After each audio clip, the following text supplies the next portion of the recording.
Hey friend, Roger Christopherson here again with another album battle. Today we are going to go with Europe. I know, on another hair band. Can you believe it? You know what? I really don't like the term hair band, but you know, that's what everybody knows these things at. But if you take the time to listen to what some of these guys are playing, you'll see them as more than just a hair band, although there were bands that came along later on after these guys, and you know, that's all they were was hair, and it's kind of what ruined, you know, some of this music, I think, personally. But today we're going through, we're going to go with The Final Countdown, because that was a huge one. That's what introduced me to these guys. So, I mean, I was a little bit late to the game. They had a couple albums out before this one, but I think that's probably where most of us got into them. And then we're going to go with Out of This World, which is when they switched guitar players, you know, went from John Norum to the Key Marcello thing, and so that's why I kind of chose these two, and they're also the first two that I really, you know, got into. So let's get right into it. You know, side one, The Final Countdown, opens with probably the song everybody's heard, whether they know it or not. Big keyboard thing. I remember when I first heard it, I was like, what is this, a Rocky? I actually thought it was a theme for a Rocky movie when I first heard it. And then I realized it wasn't, and I was like, oh, okay, actually it's a pretty cool song, you know, singing about outer space and whatever it was about. I don't remember at this point, but I remember thinking, well, it's got a great guitar solo, and the guy sings his butt off in it. That's all I need to know. That I should probably pay attention to these guys and see what else is coming. I actually ended up playing the song in a band when I was younger. It was like our big opening song, you know, of course, had the big keyboard intro, and so we used it the same way as they did.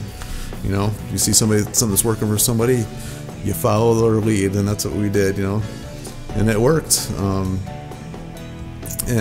We actually did the next song here, Rock the Night, song 2 on here. We actually did that one too, and also one of those big ones that just a big, I remember being you know, their video on MTV that was played quite a bit.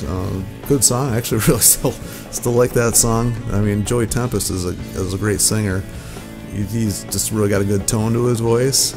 He's got, you know, he had the big hair, but yeah, he also had a lot of talent too, and he wrote a lot of this stuff too. Track 3 on this one, they went right into the ballad. Track 3, I mean, two heavier songs, you know, as heavy as Europe gets anyway. Into Carrie, I mean, they're still a rock band, but they didn't really ever get super heavy. Carrie was the ballad, which is actually probably my least favorite song on this album. But you know, every band back then had to have the ballad, so that was theirs. It's a good song. I mean, it's nothing bad about it. It just wasn't my favorites of the ballads in those days, and I don't know. The rest of the album was definitely more upbeat, and that's kind of what I was into. Danger on the Track would be the fourth song on this one. Good song. I mean, just a straight ahead rocker, you know, good guitar parts, good singing, catchy chorus. Into last song on side 1 was Ninja Survive. Good song. I always thought, I remember when I first heard it, I thought it was Ninja Survive, and I remember getting the album going, oh, it's Ninja, because they're from Sweden, so they got a little bit of a you know, a thing where they don't pronounce the English words the same way as we do, but you know, it's still a great song. You don't really hear that much in their music, but that was just one of the ones where it kind of carried through. Side 2 was Cherokee, which actually I really like that song. Actually, it wasn't even a musical influence. I thought, you know, Cherokee, that's a cool thing, and I remember reading a couple things on the Cherokee Indians after that, and the whole Trail of Tears, because I didn't know what the Trail of Tears was, because I was still fairly young at this point. I remember being, I think it was 16, 17, I think, when this album came out. I remember I had one of my first jobs, and this is like one of the songs that, you know, pop in the radio, and I had just enough time to listen to like maybe 2 or 3 songs by the time I got to work, and then another 2 or 3 on the way home. So that's where I got to listen to this a lot. And then I got to go back to school the next morning, you know, then drive to work. So the song was like, oh, it's 2 or 3 songs at a time, but it played a lot in my parents' car, actually, and in my own car at the time. So this is just one of those ones I listened to a lot back in that time. So like I was saying, I read up on the Trail of Tears, didn't even know what it was, and actually ended up writing a song of my own back in the day called Trail of Tears. I know, original, right? But So I mean, I learned a lot outside of music from them just because I was interested in the topic. So there's another way that bands can actually influence people. Time Has Come is the next song on this one. That actually, I think, is probably my favorite song, not only on this album but of Europe's. It's a great song. Good melody, great solo. I mean, John Norum is just a great guitar player. He's got his own unique tone and style, and he just would really make these songs just that much better, in my opinion. And then we go into Heart of Stone. That's actually, catchy. That could have been a single as far as I'm concerned too. It had a very catchy chorus, good guitar parts, had a little unique guitar thing to it. It's kind of hard to explain, what I mean by that, but it had it started out with a kind of an echoey, very staccato guitar part. Really cool. Should check that one out. And then On the Loose, which is just kind of a mid-paced rocker. It almost felt like a filler track to me, but it was a decent song. I mean, I wouldn't skip over it. And Love Chaser was the closing song on this one, which is along the same lines as On the Loose. It kind of ended probably with the weakest couple of songs on the album, but still not bad songs. Really good song. And then John Norum left, went on a solo career. Actually, if you check out John Norum's first solo album, he got that Europe sound to it, a little heavier. His vocals, I have like a deeper. He actually went on to make some other albums with different singers, but I think his voice was really good. I kind of wish that he would have sang all the songs. He had that singer, what was it? Ed Gorham, was that his name? The one that sang for Yngwie on in one of his mid '80s albums there too. And that guy is still around singing as well. But John, I think he just had a great voice, and of course the guitar playing was amazing on that album too. You should check out some of his solo stuff. It's really good. So anyway, they picked up Kee Marcello, who I didn't know who the heck that was at that point in time, but he had a little bit different style, more of a speedier player. He played faster riffs, but he still had a lot of the melodic runs and stuff going on in it as well. The first song on Out of This World that they had was Superstitious. That's right on the same lines as stuff going on The Final Countdown. Catchy, good song. It wasn't super heavy, but it was catchy, good song. First taste of Kee we had, and he did a good job on the solo. Great guitar player.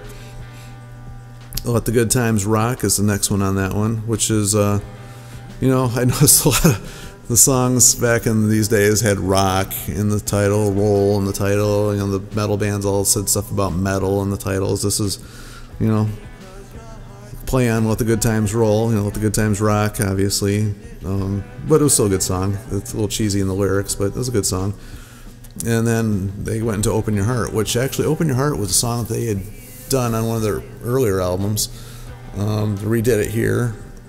They had to change it a little bit to make it more unique. I actually think the arrangement of the earlier version was better, but it's still a good song, obviously. It didn't make it any worse, but they probably could have just left the arrangement alone and not tried to change it just for the sake of changing it, which is kind of what it felt like to me. Good song. It wasn't really started out with a ballady feel, but then it kicked into more of a rocker. Then we're into More Than Meets the Eye. Just another mid-tempo rocker. Good, catchy, guitar part, singing to that one. And then on, because it's still cassette days, so we had the end of, they had a lot of songs in this album. There was Coast to Coast and Ready or Not. Still same deal there. Just nothing really, stood out on those two songs, but they're decent songs on their own. But they felt like filler. Side 2 opens with Sign of the Times. It's actually a good song. That's more along the lines. I can't remember if they did this as a single or not. If it was a single, it didn't do a whole lot. It's a good song. Into Just the Beginning, another super catchy song. Just a really big chorus, catchy vocal part. I mean, Joey Tempest could sing anything and make it sound good, in my opinion. You just, and then in Never Say Die, another good rocker. It's kind of along the lines of the last two on the album. And the Lights and Shadows, that one was meh. I don't know. Lights and Shadows, I didn't think it was a very good song, but there it is. Towers Calling and Tomorrow, the two that end out that disc, same thing. I think they kind of ended on a weak note on this one.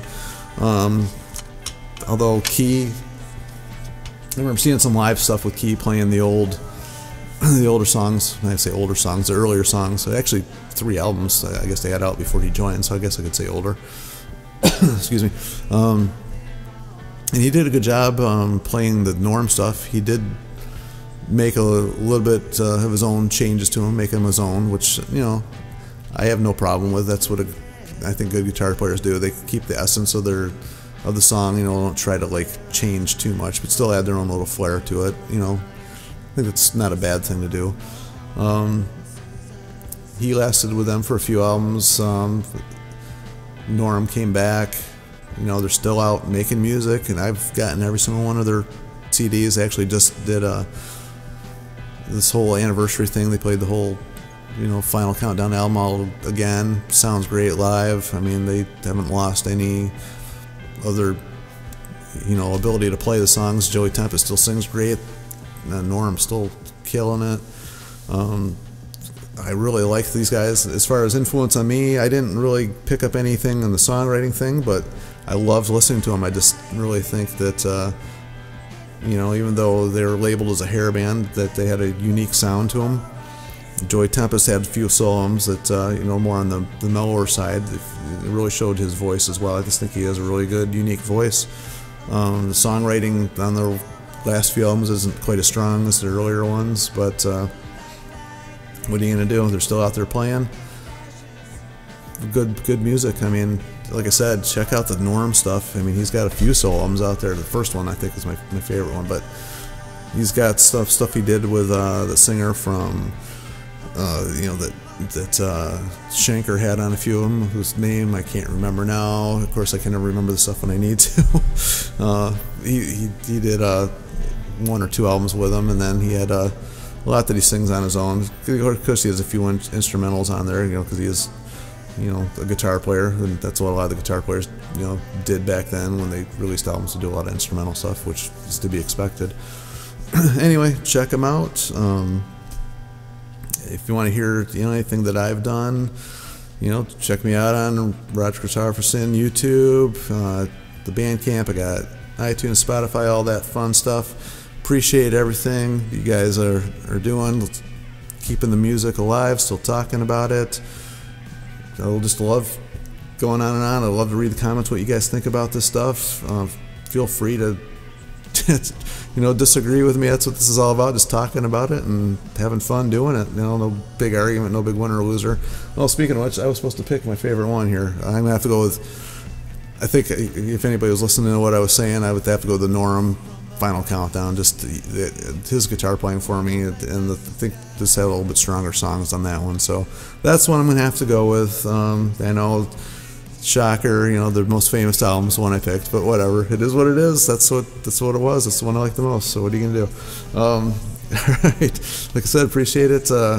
Be back with another one here soon. Until then, see ya.